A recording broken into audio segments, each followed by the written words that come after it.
Okay, hi everybody. Before we go on to the second part of our chemistry unit, I want to go over a few things that hopefully you already know, because in order to do the next unit where we're going to be talking about bonding, if you don't remember this stuff, it's going to be a little bit more difficult. So you have a note sheet with you where you're going to be writing down some definitions of things. It's a little different than the note sheets you've had in the past in that you're not just filling in the blank. So everything's written down that you need, but just, keep in mind the order of things as we go along. And I'll try to remember to draw your attention to that fact that I'm talking about something you need to write down. All right, let's go. So we know that as you look at the periodic table, what you have to do is assume that everything that you see on the periodic table as it stands right there is neutral. So the question is, what do we mean by neutral? And this is the first question on your sheet. So what do we mean by neutral? You could pause right now and write your own definition. Or, here we go. Atoms that are neutral have the same number of positive protons and negative electrons. So the number of protons balances out the number of electrons, they cancel each other out, and they're neutral. All right, great. Let's talk about valence electrons, because that's another thing that's critical for you to understand how bonding works. All right, so you just had the test on this. What are valence electrons? Take a minute and think about it. Look it up if you need to. And this is also on your sheet. And valence electrons are those electrons found in the s and p orbitals of the outermost energy level. So we talked about this a lot, in that the s can only there's only one s, but there are three p's, so most valence electrons want to get to the point where there are 8 of them, but not all. But anyway, we'll talk more about that later too. So let's move on. And you can look at the periodic table, which you'll always have with you, or you'll have one posted, or you can look up a periodic table, whatever. But then how can you use the periodic table to find out how many valence electron any atom has? Well, we're skipping the transition metals, which you'll find out more about when you get to chemistry. But we came up with a pattern that, so you're going to think back to your coloring sheet. But even if you don't have your coloring sheet, there are the column numbers at the top, which is also a little trick that you can use to figure out the number of valence electrons. And those are always printed on periodic tables.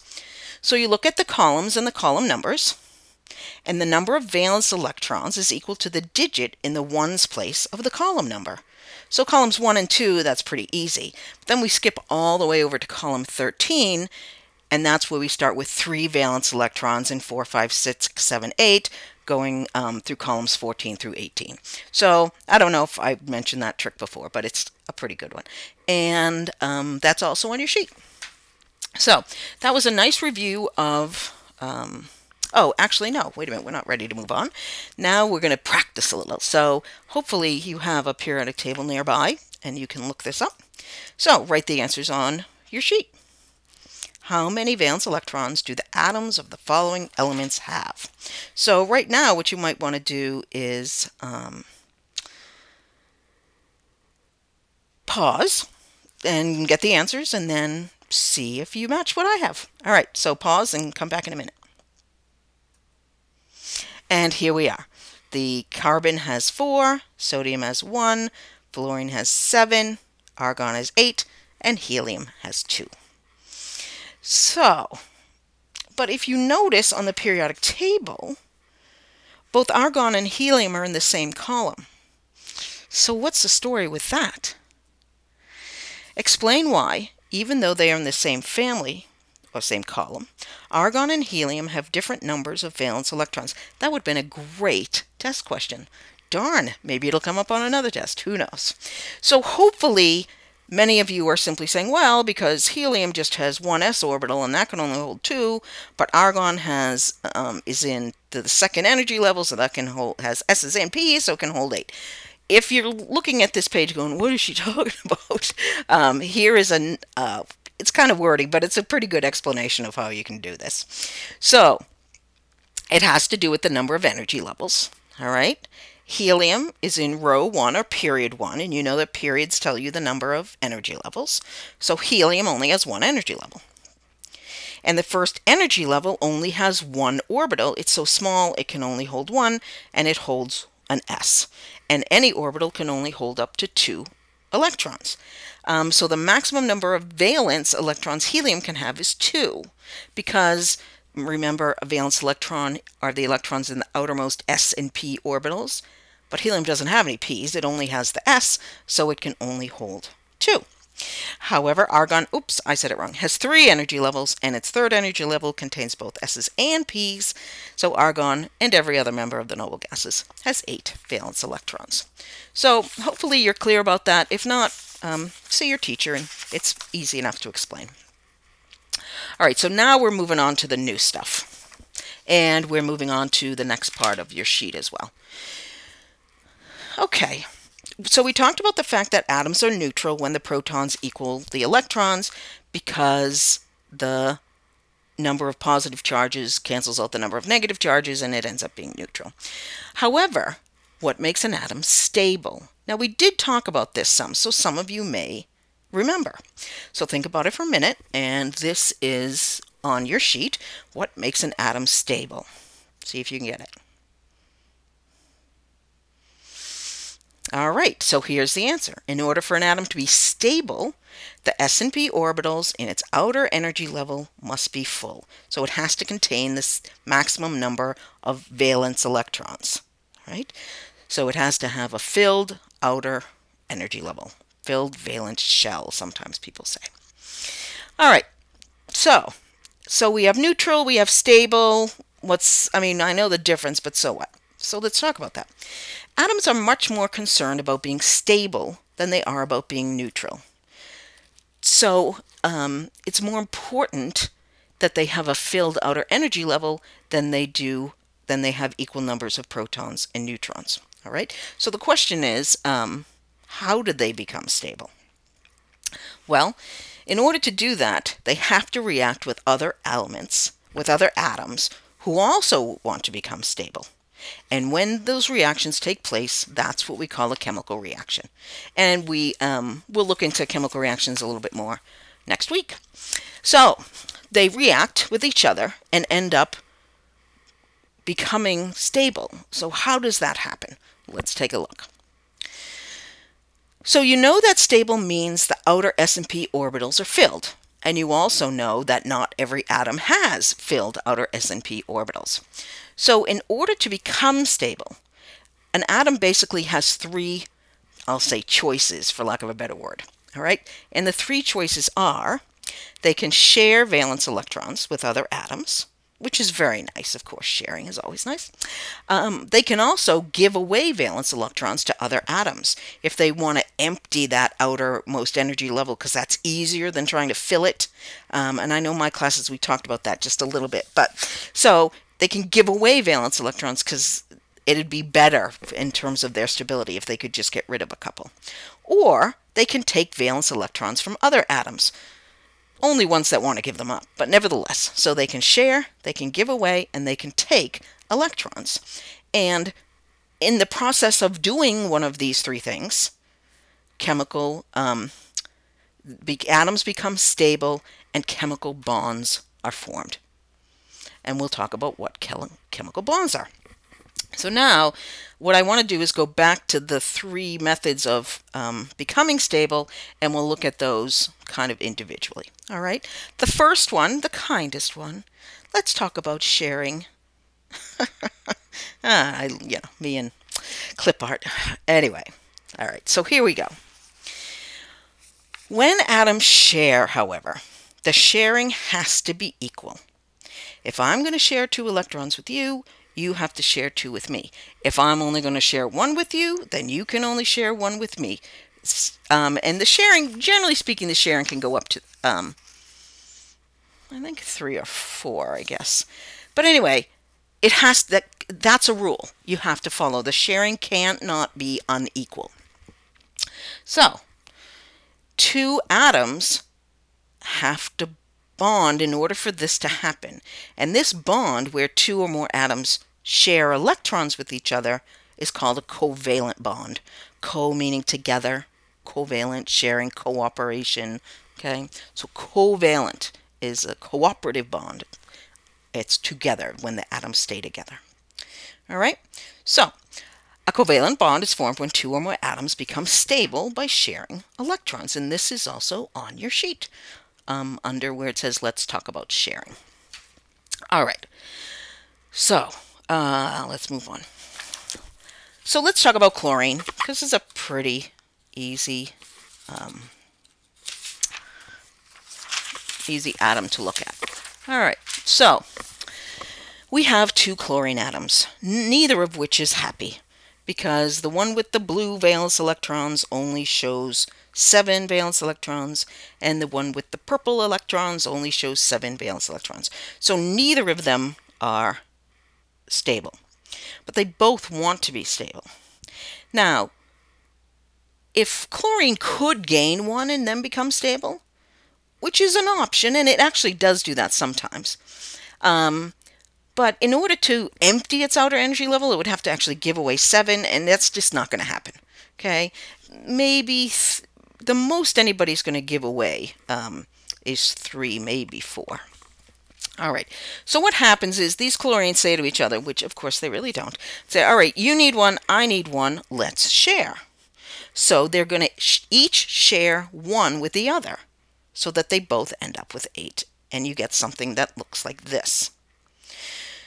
So the two chlorines go together, they share this, the chlorine with the blue electrons is sharing 1 with the other chlorine, and the chlorine with the purple electrons is sharing with the other. Now, the reason I use color is simply to show where the electrons started. There is no difference. There is no blue electrons and purple electrons. It's just, it helps me visualize where they came from in the first place. When I start to work on this in class, you'll also see sometimes I use different shapes instead of different colors. And a lot of people don't do that at all, which is fine. So that's why there's color in there. All right, so this bond is covalent cooperation, right? Co together, because it required the sharing electrons. The shared electrons form what is called a shared pair. And you can see the shared pair right between the two chlorine atoms. I love Venn diagrams. I don't know why. They just make me happy. So if you draw a Venn diagram around the chlorine with the purple electrons and include that one of the shared pair, and do the same thing around the chlorine with the blue electrons, and you have that purple one as part of the shared pair. Now, the way this works, and you know this, is because the electrons move so fast, and you can never actually tell where they are, and they can sort of be in multiple places at the same time. And so the way you have to look at this is that the shared pair is filling both outer energy levels at the same time, because they're moving so fast, and all of the electrons will spend some time around each of the nuclei of each of those chlorines. So it's pretty good. So if we were to write the chemical equation, which is something we're going to get into next week, it would look like this.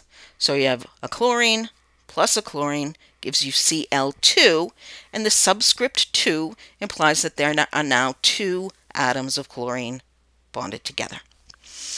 All right, and this is the one that we're going to be dealing with most of the time. However, there are also double bonds and triple bonds. So let's talk about those just for a minute, just so you know they exist. You may be required to draw 1 or 2 of them, but let me show you how to do this. All right, so atoms can share more than 1 electron and therefore form more than 1 shared pair. Here we have 2 oxygen atoms, and oxygen, if you look on the periodic table, you can see that it has 6 valence electrons. So we have the one with the blue valence electrons and then the one with the green. We put them together. In order for them to be stable, they each need to have 8. Well, they each only have 6 now, so they have to share 2 in order to become stable. So what happens is that a double bond is formed. And you can see that there are 2 green electrons in that overlap part of the Venn diagram and 2 blue electrons, and so that's called two shared pairs. You don't have to draw valence electrons to do these. I'm sorry, that's wrong. You don't have to draw Venn diagrams to see the shared pairs. I just like to. I think it makes it clearer. All right. So the chemical equation for this reaction would be oxygen plus oxygen gives you O2, or yields O2, and O2 is the kind of oxygen that we breathe. So, knowing what you know about covalent bonds, single bonds, and now double bonds, what would a triple bond look like? I'm not actually going to draw one for you, but what do you think? How would it look different than the single bond and the double bond? Think about it for a second. Hopefully you came up with the answer is that a triple bond would create 3 shared pairs. Nitrogen gas, I believe, is an example of 2 atoms that have a triple bond. But anyway, so let's move on. Atoms can also create shared pairs with more than one other atom. So it's not always just, one chlorine and another chlorine, or one oxygen and another oxygen. You can have a bunch of things put together. So let's look at this. Whoa. So I have a carbon atom that has 4 valence electrons, and then I have 4 hydrogen atoms, each of which only have 1 valence electron. Now, CH4, I can't remember what that is. Sorry, I'll tell you in class, but I can't remember what it is. So what happens is the chlorine has 4, and so the maximum number it can share is 4, and it needs a total of 8. All right, so that we know. The hydrogen only has 1. So does it need 7 more? Or does it need to get rid of the one it has? What's the deal? Well, if you think back, you'll remember that hydrogen is in the first period of the periodic table, which means it only has 1 energy level, and in that energy level is only 1 s orbital. So in fact, hydrogen is stable with 2 electrons. So what happens is, let's put the C in the middle and have the hydrogen, each of the hydrogens share 1 of their electrons with the carbon. So yes, the carbon is sharing more than each of the hydrogens, but it's only sharing 1 with the hydrogen that's sharing 1 back. So if you look at this, you'll actually see in the lovely Venn diagram, you will see that there are in fact 4 shared pairs. This is not a quadruple bond, it's actually 4 single bonds, because remember, the sharing has to be equal, and so 1 hydrogen sharing 1 with a carbon, and that's equal. All right, now you might say, oh, well, let me give you the formula for this. So you have, it wouldn't actually be written like this, and we'll show you that next week, but you have a carbon plus 4 H's, and when they chemically bind together, what you get is CH4. Now that's saying, all right, in this one molecule, I have 1 atom of carbon and 4 atoms of hydrogen, as opposed to them all being separate like that. But you might say, well, how come the hydrogen didn't just get rid of the one it had and give them to the carbon? Because the hydrogen would be stable without any electrons, and carbon would be happy if it got all 4 of those. Well, there's a rule that you need to follow, so let's take a look at this. All right, so here's your periodic table at a glance. This is the coloring sheet. It's filled in much like what you did with the colors. All right, so notice that the covalent bonds that you've seen so far, because we connected 2 oxygens to each other, we connected 2 chlorines to each other, and we connected carbons and oxygens to each other. All of those elements are actually classified as nonmetals, and that makes a difference. So there's a rule that you need to follow. When you find the elements that you are bonding on the periodic table, if they are both or all nonmetals, then a covalent bond is formed.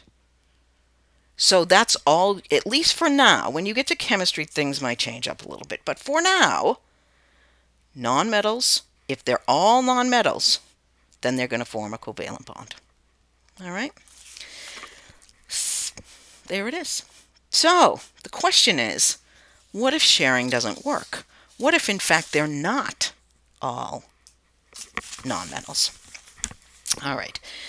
So what we want to happen is we want the atoms, or the atoms want to become stable.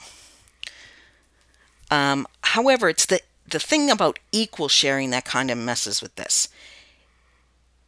Sometimes, even with equal sharing, it's just not going to fill the outermost energy level. And that's the goal, right? So, if in fact it can't share to become stable, what it's going to do is some of them need to give up electrons to other atoms that need them. All right. Now, this goes back to the very beginning of this chemistry unit. Do you remember what an atom is called that has gained or lost electrons?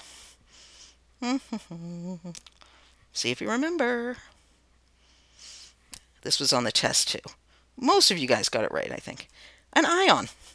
And a cation is a positive ion, and an anion is a negative ion. Right? So this is why ions form, is because of this bonding. All right? So this type of bond is called an ionic bond. Some of the atoms have to give up some electrons to other atoms that need this, but in the process, they both become stable, they both become happy, and everybody's good. So let's see how this works. All right. Oops, ionic bonding. Remember, in this type of bond, some atoms lose and other atoms gain electrons. In this case, an atom gains an electron to fill its outer energy level. So let's take a look at chlorine again, which we've seen before. Right? So we have our original chlorine, which with its 7 valence electrons. This green electron comes in from someplace, adds itself to the chlorine's outer energy level in the s and p orbitals, and the chlorine has a filled outer energy level, and it is happy. But it's also negative, because it used to have equal numbers of protons and electrons. Now it has one more electron than it did before. Hence, that's why it's negative. So this is a chlorine ion, or chlorine anion. Notice in the drawing that the chlorine now with the negative sign has little brackets around it, and that's a difference in the way you draw ionic bonds. So in the earlier one, we were talking about covalent, and I said that the Venn diagrams weren't required. They're not. But in this particular case, the brackets are required. All right, so here's an atom gaining an electron from somewhere. Let's talk about ones that might have to lose them. All right. So let's take a look at sodium. Sodium you find in the alkali metals. It has 1 valence electron, and so it's not stable because it doesn't have a filled outer energy level. So the easiest thing for sodium to do, instead of gaining 7, which is impossible, it's just going to get rid of the one it has. So sodium gets rid of that, and in the process loses one of its electrons. So now it no longer has the same number of electrons as protons. The overall charge becomes positive, and you've got the brackets around the Na. Okay, so this is a sodium ion or a sodium cation. All right, and we talked about this in class last week, but let's look at it again just for clarity. All right, I know what you're thinking. Hey, wait a minute, this atom doesn't have a filled outer energy level. It's actually empty. What's the story with that? Well, remember where we talked about the history of the atom and how the different models were good at allowing us to visualize the atom in different ways. Well, here, even though we know the Bohr model is not actually true anymore, it's still an easy way for us to talk about electrons and where they're found and how they interact and that kind of thing. So here's a Bohr model of a sodium atom. It has 3 energy levels. We're not looking at orbitals here, although I guess you could say the first one is an s orbital. But this energy level includes both the s and the p, and there are in fact 8 electrons in the second energy level. And in the third energy level, however, there's only 1. Okay? So what happens is the sodium will give that outermost electron away, and at that point, the second energy level becomes the outer energy level, and the second energy level is already filled. So, and it becomes positive because it has 1 less negative than it did before. All right, so if sodium wants to get rid of 1 and chlorine wants 1, chances are they probably hang out with each other every now and then. So let's take a look at this. Okay, so where do the extra electrons come, and when somebody loses one, where do they go? This is what makes the bond, right? So you can see our sodium atom with its 1 valence electron, our chlorine atom with 7 valence electrons. The sodium gives up its valence electron to chlorine. The sodium becomes positive. The chlorine becomes negative. Notice the brackets. Okay, so now what's happening is the sodium they both become stable, which is really what they want.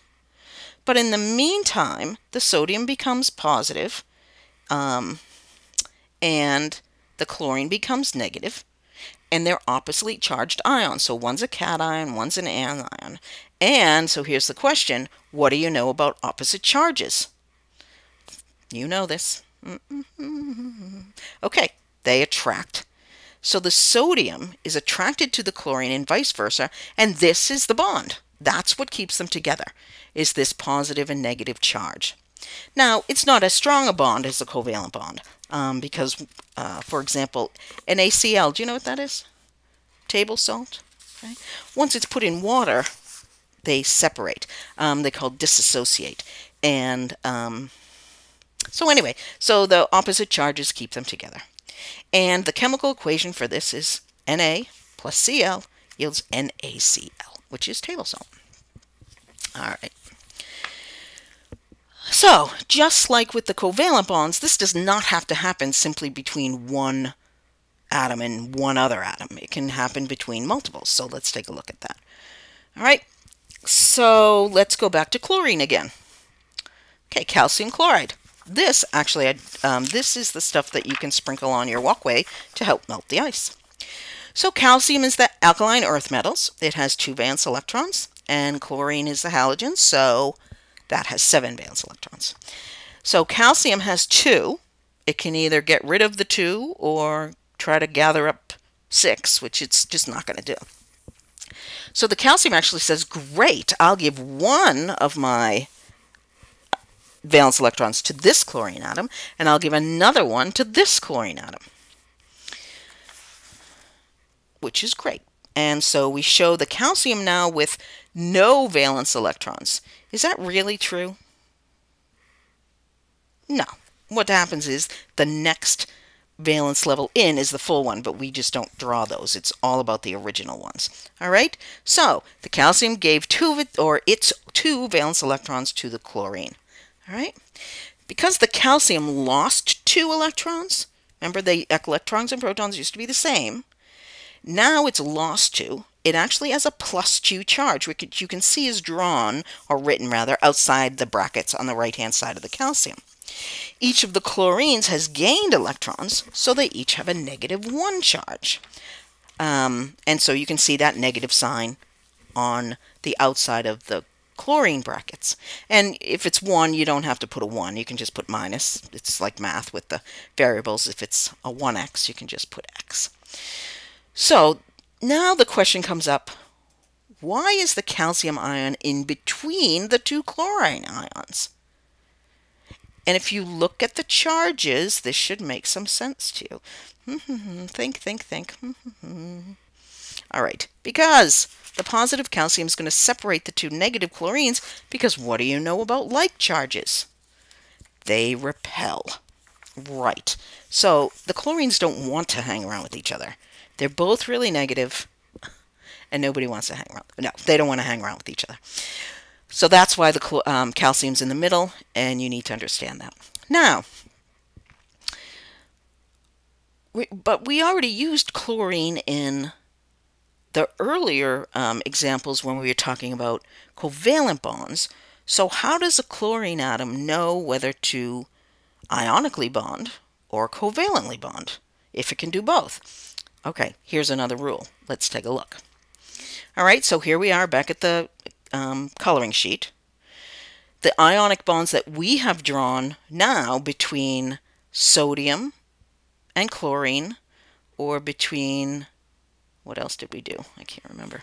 Between sodium and chlorine and calcium and chlorine, okay? Those are actually metals and nonmetals.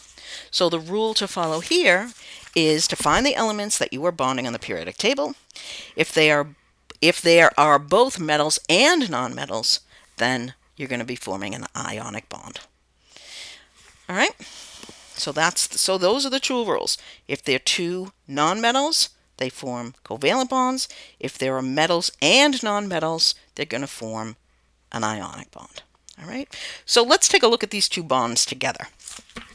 So we have the two chlorines, the example we did earlier, forming chlorine gas, and we have the sodium and the chlorine forming table salt, the NaCl. So the top one is a covalent bond. See if you can find the shared pair. Okay? And the bottom one is an ionic bond between sodium and chlorine. Let's see.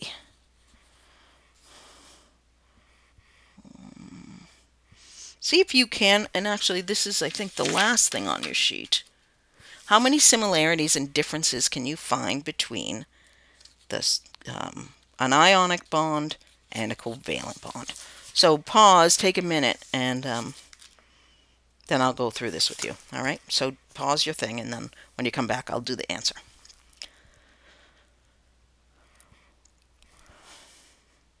Okay, so here we have the ionic bond is on top now, and the covalent is on the bottom. I don't know why I switched them. All right, so let's look at the how the ionic is different from the covalent. The differences. So the top one, it's an ionic bond. Electrons move to different atoms. There's brackets in the way you draw it. There are positive and negative signs. Okay, those things do not happen in a covalent bond.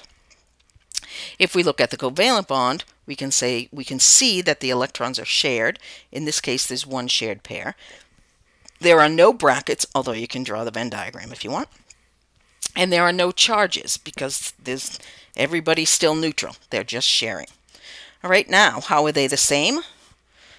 They both have a plus sign on the right side of the arrow. They both have the left side of the arrow. They both have the arrow. They both have chlorine, although that's not always going to be true. And there's dots representing the electrons. So you are going to have to be drawing some of these, so it's really important that you are aware of the differences as you draw them. All right? So now you know all you need to know about chemical bonding. For now, when you get into chem and even in bio, you will look at some different types of bonding than the ones we're going over. So make sure your note sheet is all set and bring it back on the due date. And that was easy. All right. I'll see you later.